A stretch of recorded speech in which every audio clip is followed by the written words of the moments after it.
खत्म हो जाते हैं एक चेतना पूर्ण ओंकार से, क्योंकि वही नाद से आपके शब्द संगीत सब उसी से उत्पत्ति होती है। जब कोई चेतना पूर्ण ओंकार नाद में लीन हो जाता है, सारे शब्दों को डिलीट यानी विसर्जन कर देता, और चेतना के हिसाब से फिर शब्दों को उत्पत्ति करके संसार में जितनी चाहिए उतना प्रयोग करता। एक चेतना पूर्ण ओंकार सारे शब्दों को मिटा सकता।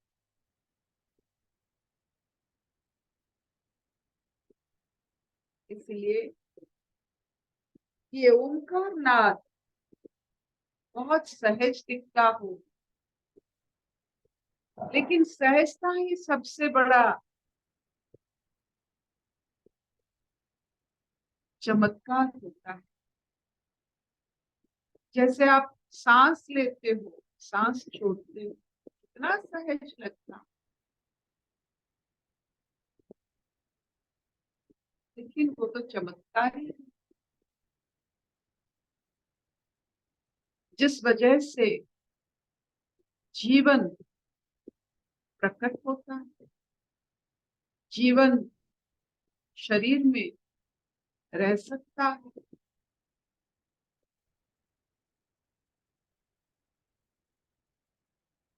जो सहज दिखता है, हमको सहज दिखता है कि सूरज उगता है, सूरज ढलता है, ऋतुएं आते हैं, दिन रात होते हैं, कितना सहज लगता है। क्या इतना सहज है ये सब? थोड़ा सा पृथ्वी अपने कक्ष से छूटा तो ये सहजता कहाँ गायब हो जाए।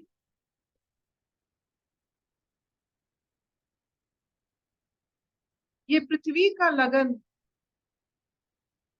पृथ्वी का चमत्कार, विश्वसनीयता, जिसकी वजह से हमें इतने सारे चमत्कारी दर्शन होते। सिर्फ पृथ्वी अपने कक्ष में सूरज के चारों तरफ घूमने से इतने सारे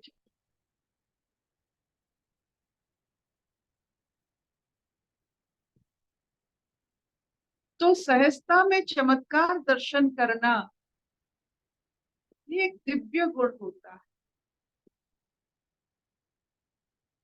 कोई आपको चाय की कप दे देता है सहजता से, लेकिन जो सहजता में चमत्कार देखना जानते हैं, वो उस चाय के कप में और उसी जिन्होंने दिया है हर की वातावरण में, सब में उनको चमत्कार दर्शन हो। यही होता है मैजिक। मैजिक शो हर समय चलता है, लेकिन मजिशियन हर समय कुछ ना कुछ मैजिक हमें दिखाता है, लेकिन हमें देखने की नजरिया नहीं होता है। ईश्वर जैसा मैजिशियन कोई हो ही नहीं सकता है।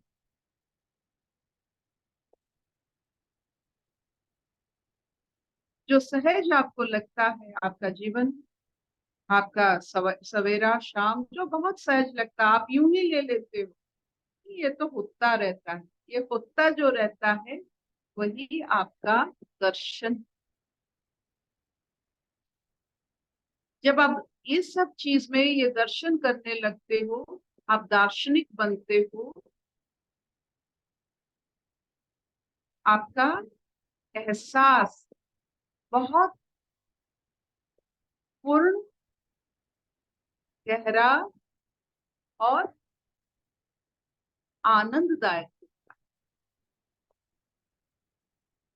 आपने देखा होगा कि जो जलाशय जितना गंभीर होता है, डीप होता है उतना ऊपर शांत है।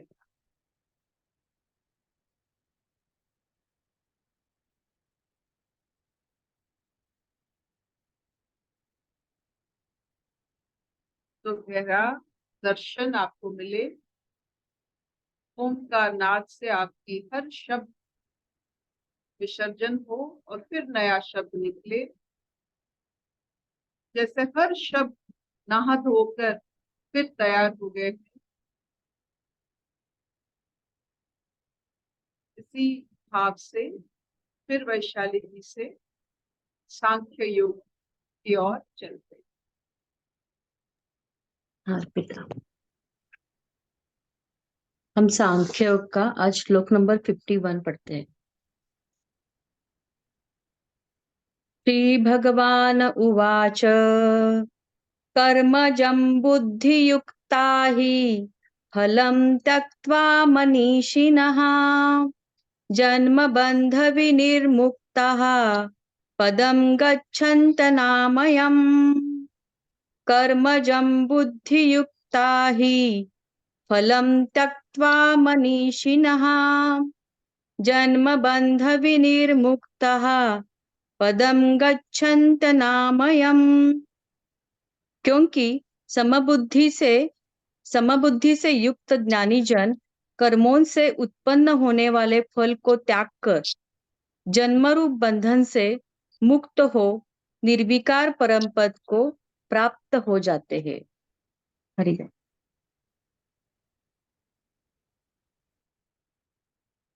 आपको अगर याद होगा, कर्म फल और कर्म कौशल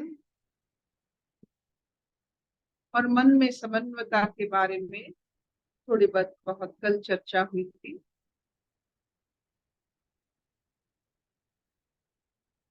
योग का बहुत अर्थ होता, मायने। योग एक ऐसा शब्द है जिन्होंने पहले से अनुभव किया होगा, शब्द को व्यवहार किया होगा, वो अपने आप को उस समय एक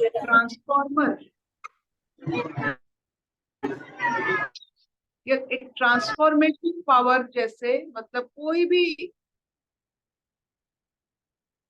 भी अवस्था को वो ट्रांसफॉर्म करने का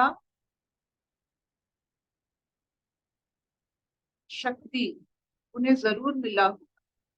जैसे कष्ट हो रहा, शारीरिक कष्ट बहुत योगी बनाते हैं। शारीरिक कष्ट में बहुत लोग क्रियमाण हो जाते हैं, शारीरिक कष्ट में अपने आप को बहुत हटा देते हैं, लेकिन उनमें से कुछ है जो शारीरिक कष्ट को योग बना देते हैं, ट्रांसफॉर्म करवा सकते हैं। जो पहला पहला शारीरिक मानसिक कष्ट को ट्रांसफॉर्म कर लेते हैं, वो बिना संप्रदाय की, बिना गुरु की योगी बन जाते। योग का मतलब होता है आदि योगी जिनको हम मानते हैं शिव जी, वो हलाहल विष को अमृत में बदल सकते हैं, इसीलिए वो आदि योगी।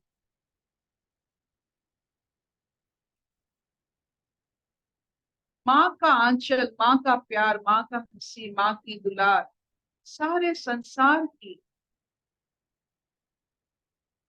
जितने भी कष्ट है, ये सब ट्रांसफॉर्म हो जाता है एक विश्वास में। तो योग का यही रहस्य है, योगी का यही भाव है कि आपको कुछ भी स्टिमुलस मिले, आप उससे आनंद में बदल सकते हो। अगर ये आप कर सकते हो तो आप योगी, आप शिव जी की चहीते। ट्रांसफॉर्मर। किसी और को ट्रांसफॉर्म करने की भाव ना रखकर खुद की जितने सारे पीड़ा, जितने सारे उलझन, जितने सारे अज्ञान, उसको अगर हम ट्रांसफॉर्म कर सकते हैं तो हम योग की पथ पर चलते हैं। We are the transformers.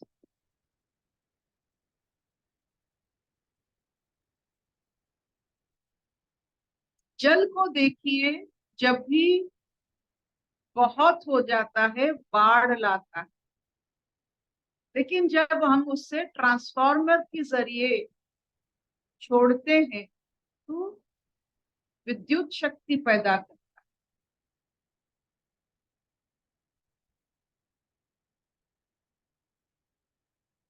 तो वो योगी महान योगी, आदि योगी, योग का सबसे श्रेष्ठ आदि योगी, जहां से योग जन्म लिया है, वो है शिव जी द ट्रांसफॉर्मर। और योग का ईश्वर होते हैं स्वयं कृष्ण। ये दोनों में अंतर है, एक आदि योगी, एक योगेश्वर।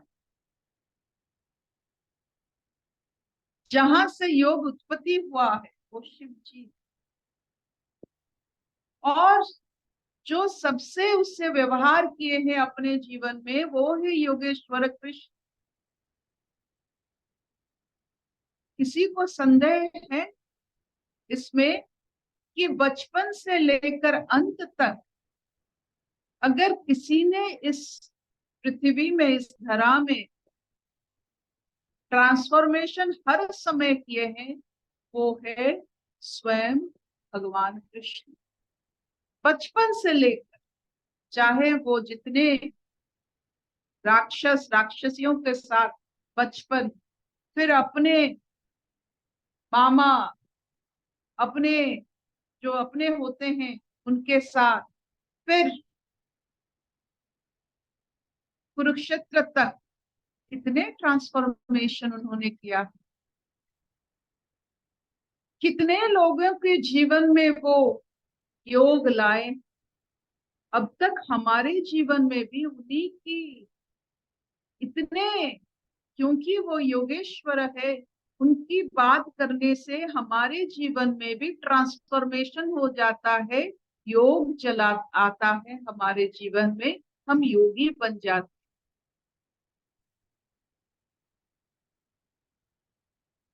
तो मयूर पंख, बांसुरी,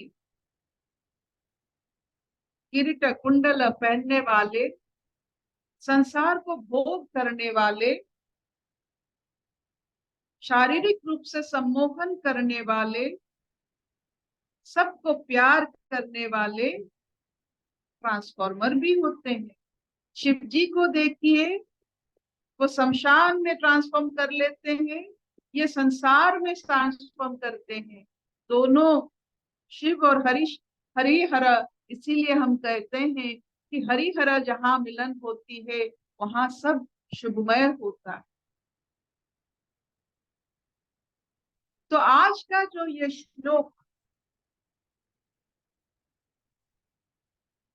एक महत्वपूर्ण श्लोक है। हर कर्म फल दे सकता है, योग बनाता है। जैसे बहुत सारे आप देखोगे एस्ट्रोलॉजी में, ये श्री योग है, ये महायोग है, ये योग बनता है, वो राजयोग है। तो क्या है, योग बनाता कौन है? आपका कर्म आपका योग बनाता है। तो कर्म क्या क्या करता है? कर्म योग बनाता है, कर्म फल देता है, कर्म कौशल होता है, और ये सब मानसिक समन्वयता से सृष्टि होते। तो कोई भी आप कर्म करते हो, मान लो कि इसी से योग बनता है। कोई भी कर्म शारीरिक, मानसिक, वाचिक, कोई भी कर्म में आप ट्रांसफॉर्मर बन सकते हो। और ट्रांसफॉर्मेशन काहे का ट्रांसफॉर्मेशन?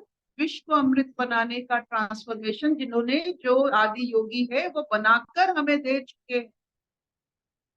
कहां तक ट्रांसफॉर्मेशन होनी चाहिए? कि विश्व को अमृत बनाने का ट्रांसफॉर्मेशन तक कर्म होनी चाहिए।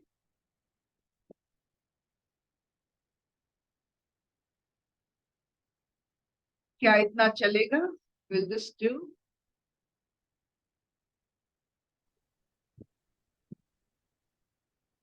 क्या इतना चलेगा? हाँ। क्या हम तैयार हैं आदि योगी से, योगेश्वर से सीखने के लिए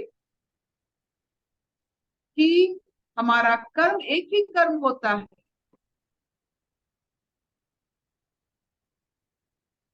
विश्व को अमृत बनाने का।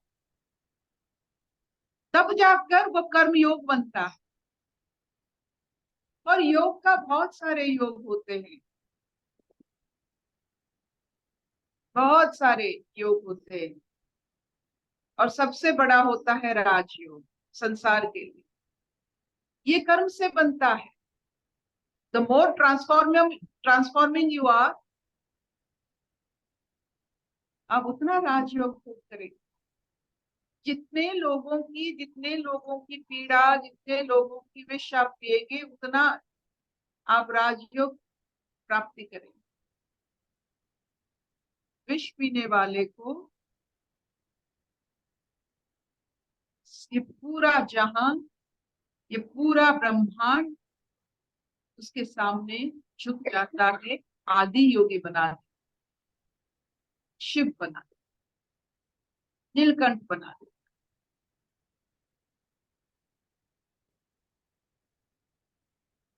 तो विष पीने की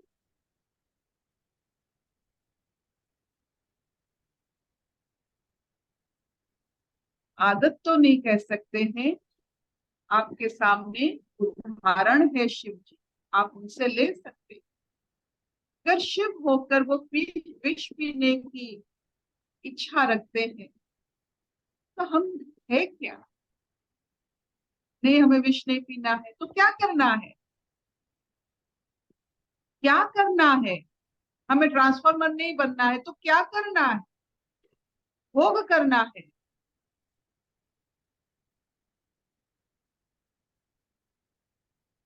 भोग विदाउट ट्रांसफॉर्मेशन मृत्यु है। आप भोग भी करो, बट ट्रांसफॉर्म योरसेल्फ।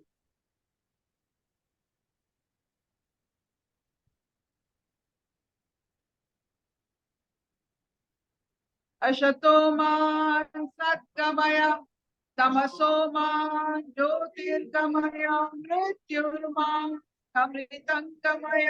सर्वे सुखिनः सन्तु, सर्वे सन्तु निरामया, सर्वे भद्राणि पश्यन्तु, मा कश्चित् दुःखभाग् भवेत्। ओम शांति, शांति, शांति।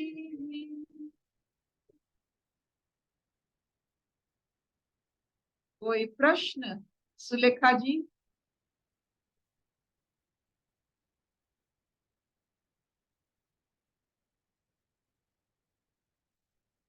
सुनाई नहीं दे रहा है?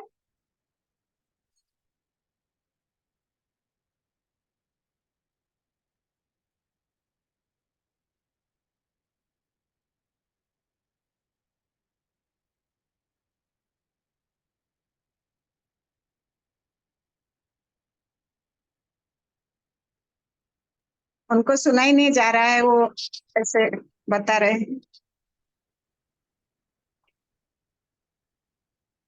कोई बात नहीं। कोई प्रश्न है? योग कैसे बनता है? कर्म से कैसे, कर्म करते हुए कैसे हम ट्रांसफॉर्मर बनते हैं?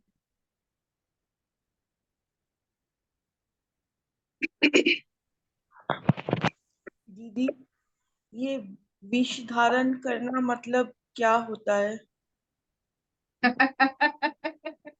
आप जब कर्म करते हो बहुत सारे, हर समय तो अमृत नहीं निकलता है, विष भी निकलता है, तो उस विष को पी लीजिए और अमृत बांटिए, विष को पी लीजिए।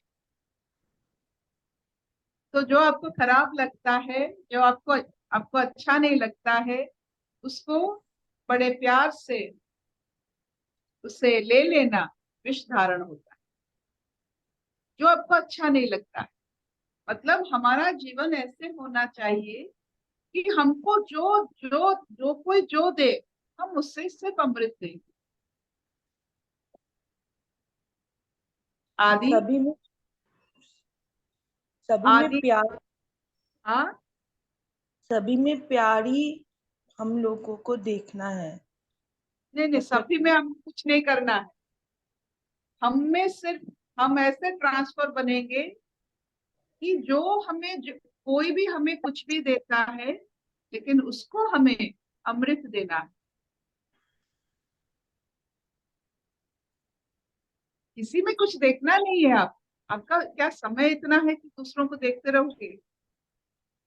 जो भी आपको महसूस होता है, जहां से भी आप कुछ भी मिलता है, आप उससे ट्रांसफॉर्म करके अमृत में बदल सकते हो।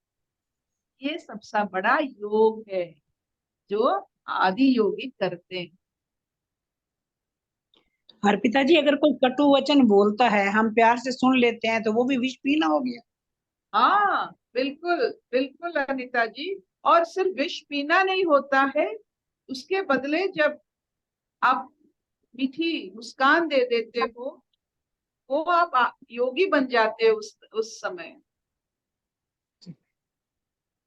और जो ये बहुत कर सकता है, वो राजा हो जाता है। जितना आप विष को अमृत में बदलते हो, उतना आपका योग बनता है, राजयोग बनता है।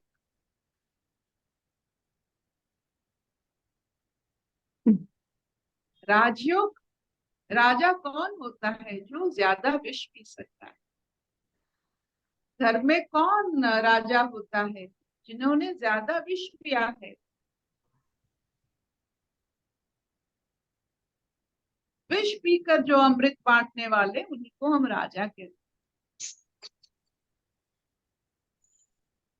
कोई पी पाएगा गीतू जो 20 का बियॉन्ड गया है, नहीं तो कोई पी नहीं पाएगा। नहीं, हम तो जैसे आप तो जानते हो कि मनुष्य वानर की तरह होता है। वो देख के बहुत कुछ सीख लेता है, सुन के नहीं, देख के। अगर वो आदि योगी को देखता है, उनके बारे में जानता है, अपना मानता है शिव जी को, शिव जी जैसे, तो वो भी क्यों पिएंगे? क्योंकि द ग्रेटेस्ट ट्रांसफॉर्मर उनके उनको ऐसे हमारे वेद ने वर्णना किया है कि उनके सामने ऐसा कोई सिचुएशन या ऐसा कोई नेगेटिविटी नहीं है जिसको वो ट्रांसफॉर्म नहीं कर सकते। उनकी ट्रांसफॉर्मेशन पावर भी देखिए नटराज की मूर्ति में। संगीत और कला से वो ट्रांसफॉर्म कर लेते हैं, नृत्य से वो ट्रांसफॉर्म करते हैं। सब कर्मी तो है।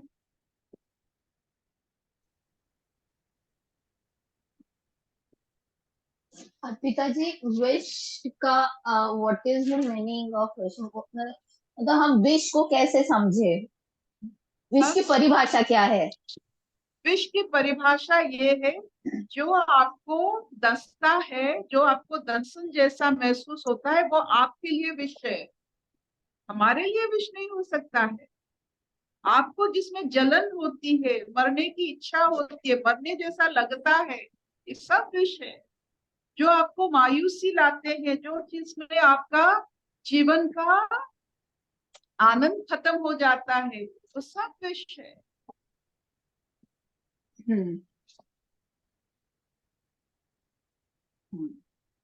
अर्पिता जी, आपके ज्ञान से और प्रभा जी के ज्ञान से ट्रांसफर तो बहुत कुछ होता है, जो बातें पहले थी मतलब अब ज्ञान से ही काबू में आ जाती हैं, 1 मिनट में ही पता नहीं चलता। बस किसी ने कुछ बोला है ठीक है, नहीं तो कितने कोई एक दो बातें बोलता तो हम कहते थे एक तो जवाब हम भी दें ना। वो बातें अब उसका मतलब ज्ञान से खत्म हो गई हैं। प्रभु की कृपा बस। यही होता है, ये तो ज्ञान एक परंपरा है, एक धारा है। गंगा जैसे, गंगा के तट पे बैठने वाले सबको आराम लगेगा, सबको शांत लगेगा, सबको ठंड लगेगा।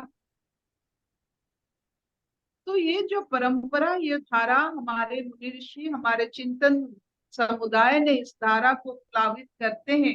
हम सिर्फ, चाहे प्रभा जी हो, मैं हूं, आप हो, सब इस ज्ञान गंगा के तट में बैठे हैं, इसीलिए अच्छा लगा। तो अब राजयोग भी कह रहे हो, वो भी हमें खुद को ही महसूस होता है। अगर मैं शांत हूं तो मुझे लगता है कि राजयोग में ही है। बढ़िया बढ़िया, बहुत बढ़िया। Thank you, thank